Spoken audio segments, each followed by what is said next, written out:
জেলা প্রশাসক হবেন, জেলা ম্যাজিস্ট্রেট হবেন, প্রশাসন ক্যাডারের ডেপুটি সেক্রেটারি পদমর্যাদাপ্রাপ্ত, তাকে দলীয় মনোবৃত্তি, দলীয় লেজুর বৃত্তি কিংবা দলীয় যে চিন্তা ভাবনার থেকে বাইরে থেকে একটা সার্বজনীন একটা চিন্তার মধ্যে থেকে রাজনৈতিক সরকারের কর্মসূচিগুলো বাস্তবায়ন করতে হবে।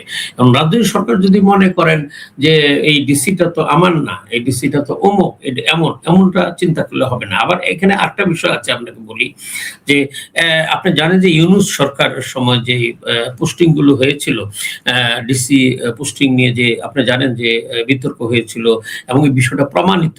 ডিসি পোস্টিং এর ব্যাপারে আপনি জানেন যে ঘুষ লেনদেন 200 কোটি টাকার বিষয়গুলো একটা জাতীয় দৈনিকে প্রকাশিত হয়েছিল এবং সরকার কিন্তু এটা প্রটেস্ট করে নাই। ঠিক আছে, বিষয়টা সত্য, আপনি চিন্তা ভাবনা করলে বিষয়টা সত্য, কিন্তু রাষ্ট্র ব্যবস্থা এভাবে চলে না।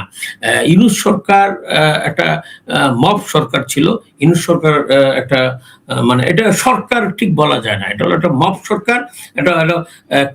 এটা নিজে একটা কালেক্টর, তারা নিজে একটা কালেক্টর মব করে পোস্টিং টোস্টিং দিয়ে এইগুলি দিয়ে তারা প্রচুর টাকা পয়সা, উপদেষ্টারা এবং স্বয়ং ডক্টর ইউনূস নিজেও, আমি যেটুকু তথ্য আমি জানি, উনি নিজেও বড় বড় পোস্টিংয়ের ক্ষেত্রে ওনার আত্মীয় স্বজনরা, ওনার ঘনিষ্ঠজনরা টাকা পয়সা নিয়েছেন। ঠিক আছে, এবং এটা ওপেন, এটা অনেকে আপনি জানেন যে এটা সবাই জানে বিষয়টা, এবং আমিও জানি। ঠিক আছে, তো ওই ইউনূস সরকার আর এই সরকারের মধ্যে পার্থক্য তুলে ধরতে হলে আপনার ইউনূস সরকারের সময় যে পোস্টিং গুলো হয়েছে, ডিসি, ইউনো, অন্যান্য বিষয়গুলো, আমি মনে করবো যে তারেক সরকার, বর্তমান যে গণতান্ত্রিক সরকার, বিএনপি সরকার ক্ষমতায় আছে, তারা ইউনূস সরকারের আমলে যারা পোস্টিং ওখানে পেয়েছে, যেগুলোর জন্য অভিযোগ আছে এবং অভিযোগটা অনেকটাই প্রমাণিত, ঠিক আছে, এগুলিকে উইথড্র করে একটা নিউট্রাল প্রশাসনিক তৃণমূল এবং জেলা প্রশাসন এবং মাঠ প্রশাসনের একটা নিরপেক্ষ দক্ষ কর্মকর্তা নিয়োগ করে নতুন করে তারা শুরু করবেন তাদের রাজনৈতিক কর্মসূচি বাস্তবায়নের প্রক্রিয়া। আমি তো সরকারে নাই, ঠিক আছে, আমি সরকার ফলো করছি মাত্র। ঠিক আছে, আমি যদি সরকারে থাকতাম কিংবা আমি জনপ্রশাসনের দায়িত্বে থাকতাম, তাহলে আমি সবগুলোকে চেঞ্জ করতাম, চেঞ্জ করে নতুন গুলি প্রদান করে তাদেরকে 2-3 বছরের জন্য যারা থাকবে মাঠে তাদেরকে দিক নির্দেশনা দিতাম। এখন যাদেরকে যারা জেলা প্রশাসক যারা চলমান, মানে আজকে 14 দিন পরে অনেকে চেঞ্জ হয়ে যাবে, তো তার এই কনফারেন্সে এনে আসলে তাকে দিক নির্দেশনা দেওয়া, পরামর্শ দেওয়া এবং পলিসি মেকিং এ কিংবা ইমপ্লিমেন্টেশন গুলো কিভাবে করবে, প্রকল্পগুলো কিভাবে করবে, এগুলোর কোনো মানে হয় না। এটা হলো কি, আমার একজন বন্ধু সরকারের সচিব ছিল, উনি জেলে আছেন এখন, উনিও সরকারের যখন শেষ সময় আছে উনি দেশের বাইরে চলে গেলেন। কি হলো, একটা ট্রেনিং প্রোগ্রামে, যেটা সরকারের দেশের জন্য কাজে লাগবে। ঠিক আছে, উনি চলে গেলেন। উনি যেদিন আসলেন তার 2 দিন পর তার পিআরএল হয়ে গেল। তাহলে এই ট্রেনিংটা দিয়ে আমার কি লাভ? এই গভর্নমেন্ট, আওয়ামী লীগ গভর্নমেন্ট যে ভুলগুলি করছে, এই গভর্নমেন্ট ঠিক সেই ভুলের মধ্যে আছে।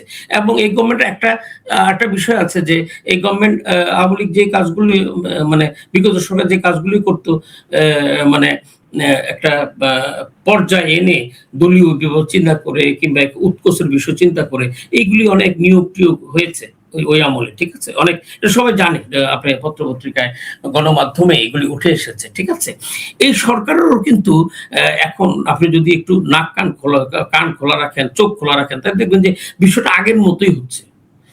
মানে প্রথাগতভাবে যে সিস্টেমে জনপ্রশাসন চলার কথা, যেখানে লোকাল অ্যাডমিনিস্ট্রেশন চলার কথা, সেভাবে কিন্তু চলছে না। আমি আপনাকে অনেস্টলি বলছি যে জাতীয় ঘটনার কিংবা জাতীয় দেশপ্রেম উদ্বুদ্ধ কোনো ডিসি যদি না হয়, সে যদি অন্য ধরনের ঘটনার হয়, ঘটনা বলতে আপনি বুঝতে পারছেন আমি কি বলতে চাচ্ছি, যে সে কিন্তু জনগণের জন্য হেল্প করবে না। সে দেখবে যে তার দলের কোনো লোক, তার মতাদর্শের কোনো লোক আছে, তাকে হেল্প করবে।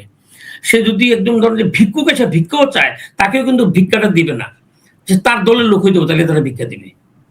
এই বিষয়টা জনাব তারেক রহমান মাথায় নিতে হবে, যে প্রশাসনটা কিভাবে চলছে, কারা প্রশাসন চালাচ্ছে, উনি কারা দিয়ে চালাচ্ছেন, কিভাবে চলছে।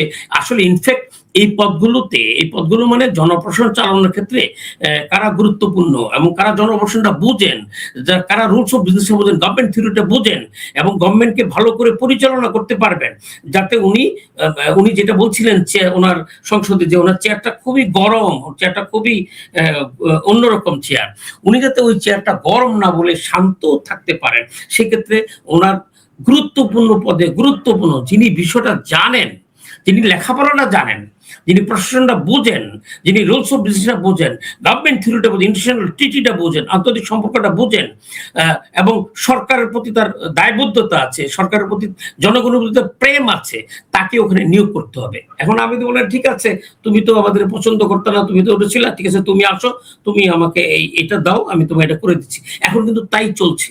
এটা সরকারের জন্য একটা দুর্ভাগ্যজনক অবস্থা, এবং সরকারের বর্তমান প্রস্তুতির মধ্যেই এগুলি হচ্ছে, এবং সরকারের ইন দ্য মাস সময় কিংবা রানিং যে পরিস্থিতি হবে, সেটা সরকারের জন্য একটা দুর্ভাগ্যজনক পরিস্থিতি বয়ে আনতে পারে।